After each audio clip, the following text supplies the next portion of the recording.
When you hear the word revolution, what comes to mind? Probably some pretty powerful images, right? Crowds in the streets, statues toppling, the birth of something brand new. But what if I told you the real story is, well, it's a lot more complex and a whole lot more personal than that.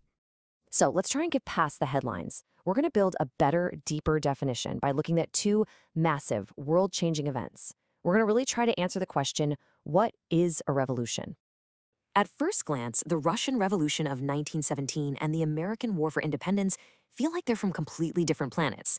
I mean, you've got a struggle against a czar in the snowy streets of Petrograd on one hand, and a fight for a new flag an entire ocean away on the other. But you know what? As we're about to see, they share some deep, fundamental DNA, and that's what's going to help us understand the true nature of revolutionary change. Okay, so here's our game plan. We're going to break this down into four parts. First, we'll look at the collapse of an empire, then the tough reality of a war between neighbors. After that, the fight to create a new nation. And finally, we'll look at what a revolution actually leaves behind. All right, part one, the empire collapses. This is the way most of us think about revolution, right? The big, dramatic, total collapse of an old government. And honestly, there is no better example than the fall of Tsarist Russia. Think of this as a political earthquake. So, how does an empire that's been around for 300 years just disappear? A huge part of the answer is this number right here, 5 million. By the end of 1916, Russia's losses in World War I were just staggering. We're talking about nearly 5 million men who were dead, wounded, missing, or captured. The war wasn't just bleeding the country of its people. It was bleeding it of its very will to keep going. And this wasn't something people only realized later. The government could see its own end coming. This quote is from the Tsar's own secret police, the Okhana. They were warning that the whole system was at a breaking point, simply because the burdens of daily existence had become completely unbearable for ordinary people. And then it all happened so fast, it's hard to even track. In February 1917, strikes over bread shortages exploded into a full-on revolution. By March, the Tsar was gone.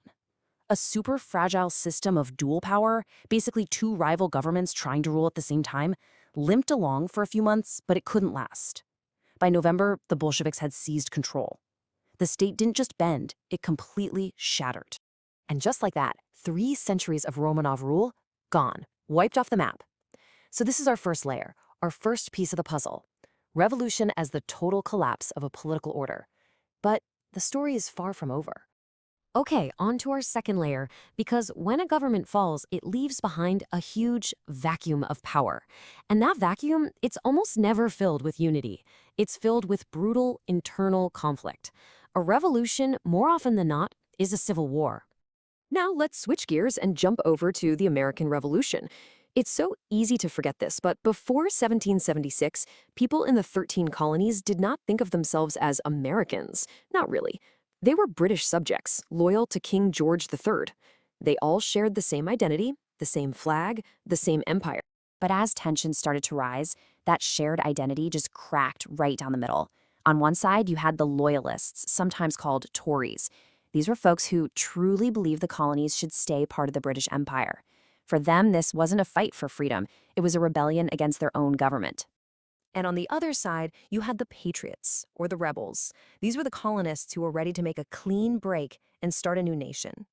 The key thing to get here is that these weren't two different countries fighting. They were two factions inside the same society. And you see the exact same pattern emerge. Just like the American Revolution pitted patriots against loyalists, the Russian Revolution spiraled into a horrific civil war between the Bolshevik Reds and the anti-Bolshevik Whites.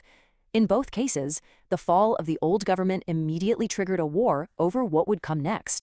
This quote really just says it all, doesn't it? Revolution isn't some abstract political idea.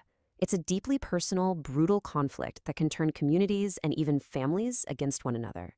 It's a war fought not just on battlefields, but in towns, in villages, and across dinner tables. Now, let's move on to our third and final layer. Because when a massive, multi-ethnic empire collapses, it doesn't just create one power vacuum. It creates lots of them. The chaos of revolution is also often the spark for the birth of entirely new nations. You see, the Russian Empire wasn't just Russian. It was this huge collection of different ethnic groups: Poles, Finns, Latvians, Ukrainians, and so many others, all ruled from the center. So for these groups, the collapse of the Tsar's power in Petrograd wasn't just a political change. It was a once-in-a-lifetime opportunity to finally claim their own independence. And a lot of them grabbed that chance with both hands. Look at this list. Out of the ashes of the Russian Empire, brand new, sovereign states were born. This shows us that a revolution inside an empire is often a whole series of revolutions for independence happening all along its borders. It's a fight for a new flag, a new identity. So, we've looked at political collapse, we've looked at civil war, and we've looked at the birth of new nations. Where does that leave us? Let's put all these pieces together and see if we can build a more complete, a more three-dimensional picture of what a revolution really is. Okay, so here it is. This is the key takeaway. A revolution isn't just one thing. It's usually all three of these things happening at once. First, you have a political upheaval that brings down an old government. Second, that sparks a civil war that tears a society apart. And third, it can lead to a fight for nationhood that can literally redraw the map of the world. Understanding this three-part model helps us see revolutions not just as these moments of pure destruction, but as these incredibly complex, messy, and creative processes. And that leaves us with one last really big question to think about. Revolutions are amazing at tearing down old worlds, no doubt about it. But what kind of new worlds do they actually build in their place? And who gets to live in them?